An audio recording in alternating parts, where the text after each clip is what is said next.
guess to start, I mean, obviously we're just missing a couple of games with the calf. So when did that kind of pop up for you? And because I know you warmed up then the previous two games. Yeah. The night we played, who did we play before?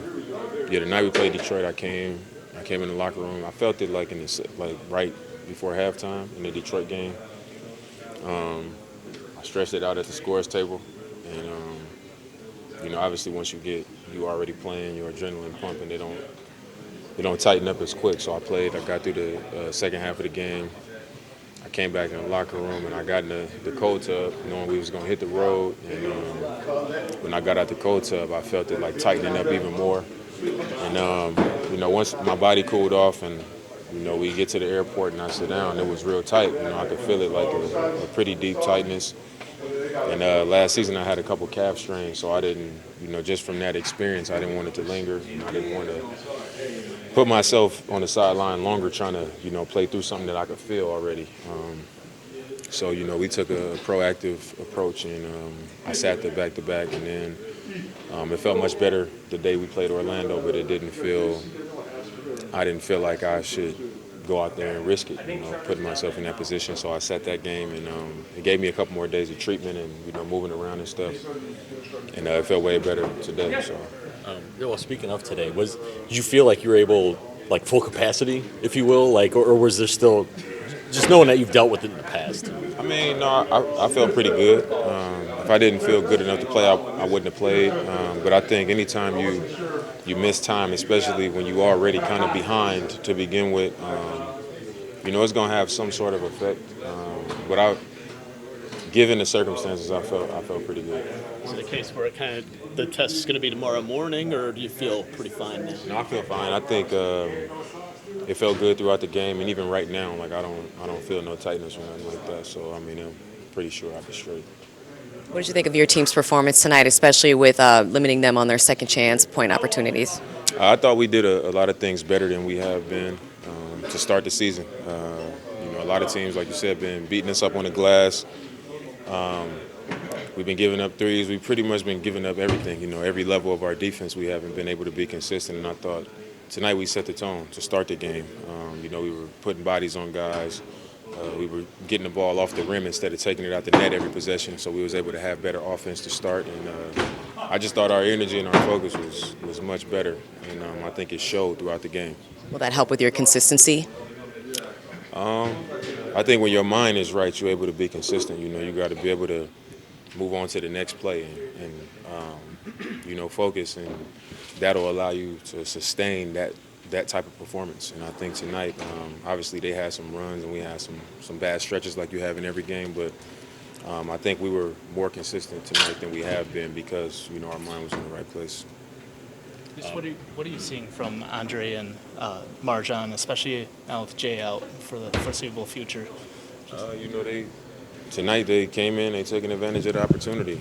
I think usually with young players in this league, you see them come in and they're kind of confused and they don't really know what to do out there. Young players you probably make more mistakes as a young player than any other time because it's new. You don't really know the game. You don't know personnel. There's a lot of things to learn. But Dre is a pretty smart rookie. He understands our coverages.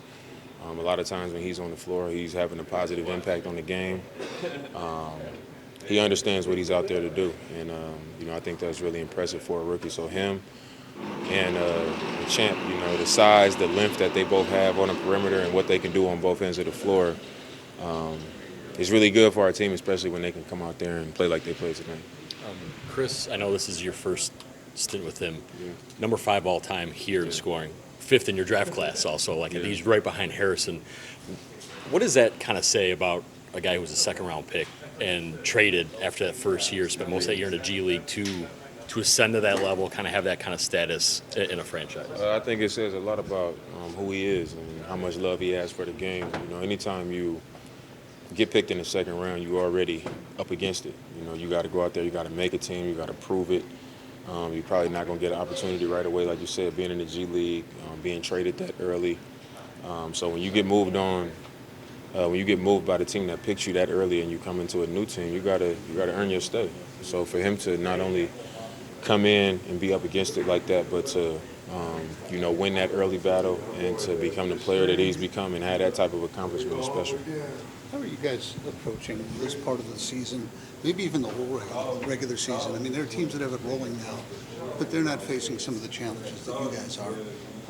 How do you look at this time of year and where you can get to? Just for me, and I'm sure I could speak for a lot of the guys in our locker room, I've seen over my 12 years, I've been on teams that came and shot out of a rocket, start the season 10-1, and you're like, this the year.